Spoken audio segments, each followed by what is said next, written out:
Chers amis, amoureux de la poésie, dans cette nouvelle chronique, je vais vous faire découvrir un volet fascinant du patrimoine iranien ayant trait aux mythes, épopées, contes et légendes, à savoir les monstres, les créatures diaboliques et funestes, les démons et les démones, puisque parité oblige, il ne faut pas oublier non plus le genre féminin, pour le meilleur, mais aussi pour le pire. Eh bien, sachez que démon, en persan ancien, se dit div. Le mot est d'origine indo-européenne et il fut employé également dans l'Inde védique sous forme de daeva. En réalité, ce dernier vocable signifie lumière, car les daeva étaient considérés comme des divinités rayonnantes portant les attributs du divin, le mot divin lui-même étant d'ailleurs de la même origine. Plus tard, en Iran, avec l'enseignement du prophète Zoroastre, ce dernier a révoqué les divs iraniens, il les a vilipendés, puis exclus du panthéon, les considérant comme des créatures du mensonge.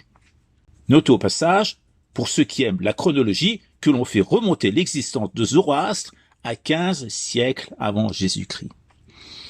Voici donc le nouveau casting officiel depuis l'apparition de ce premier des prophètes monothéistes. Au début, Ahura Mazda, le créateur suprême, le seigneur sage, créa les deux mondes. Il y eut le monde céleste et le monde matériel. Il créa ensuite les saints immortels que sont les Ameshaspenta. Il créa aussi ses divinités auxiliaires que sont les Izad. Et il créa les Farabahar qui sont des anges ailés. Mais dans l'ombre veillait Ahriman, le seigneur des ténèbres. Celui-ci qui n'aspirait qu'à la ruine et à la désolation se mit à créer de son côté des créatures malfaisantes, telles que les dives, destinées à combattre pied à pied les Izad, ou encore les Kamalig, chargés de pourrir la vie d'Ameshaspenta. Je précise que pour affronter chaque Izad était désigné un div bien précis. Ainsi, Ahriman se pourrit je ne vais pas le dire trop haut, au cas où il traînerait dans le coin, on ne sait jamais. Bah oui, il paraît qu'il est partout, même encore à notre époque, au XXIe siècle. Vous vous rendez compte? Je disais donc que Ahriman avait réussi à constituer en cachette ses propres troupes.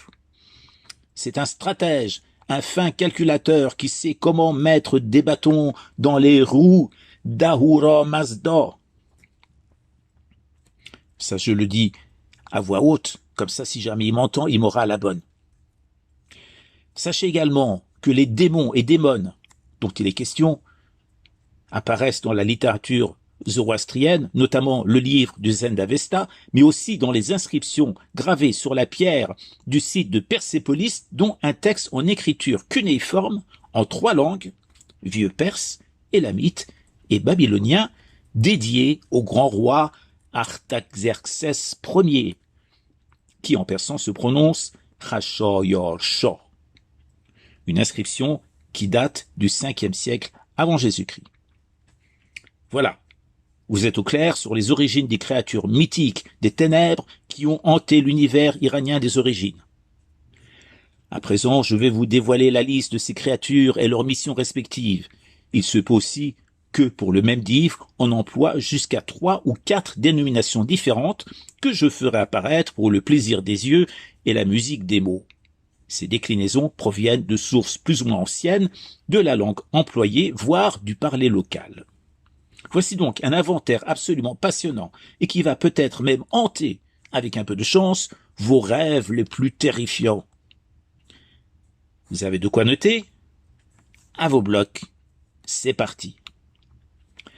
Apouche ou Apaosha, ou encore Asprorouche. C'est le nom du div de la sécheresse chargé de lutter contre Tishtra, le dieu de la pluie. Eh bien, grâce à Apouche, nous, on a droit à la canicule cet été. Grâce à lui, on peut tirer la langue dans les transports et crever de chaud, y compris la nuit, dans sa chambre à coucher, avec la fenêtre grande ouverte. Merci à toi, Apouche, pour ce bel été inespéré. Mais nous n'en sommes qu'au tout début du détail du portrait de famille, car le diable, pour reprendre une formule extraite d'un livre saint, le diable s'appelle Légion. Mais je vois, chers amis, que le temps imparti à mes chroniques touche à sa fin et que je vais devoir abréger. Alors, je vous dis à très bientôt pour la présentation du reste de la joyeuse équipe. Si cette chronique vous a plu, n'hésitez pas à la partager. Et à très vite, donc, pour la suite de nos aventures démoniaques sur la terre de l'Iran originel.